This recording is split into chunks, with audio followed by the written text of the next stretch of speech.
Umiingay ngayon sa social media ang hirit ng maraming netizen at fans na gawing guest co-host si Paolo Avellino sa It's Showtime matapos ang ilang pagkakataong naging sentro siya ng kilig at usap-usapan sa programa.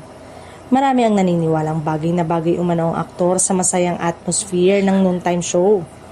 Nagsimula ang panawagang ito matapos mapansin ng viewers ang natural na pakikipagsabayan ni Paolo sa mga biruan at kwelang banter ng mga host.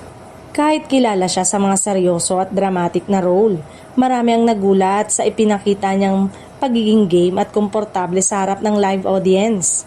Mas lalong naging matunog ang hirit ng fans dahil sa nakakakilig na interaction ni Kim Chiu na agad pinagfiestahan online.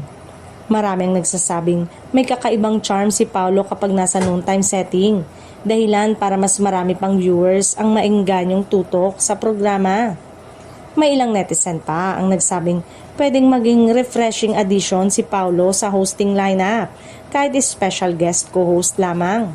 Ayon sa kanila, may natural na appeal ito sa camera at may kakaibang dating sa sok sa masa.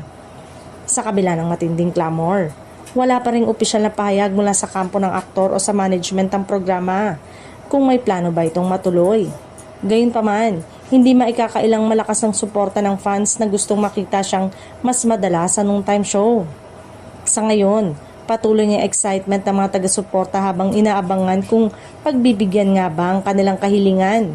Kung sakaling mangyari ito, siguradong magiging malaking pasabog ito para sa mga solid supporters ng Tambalang Kim Pao at sa loyal viewers ng programa.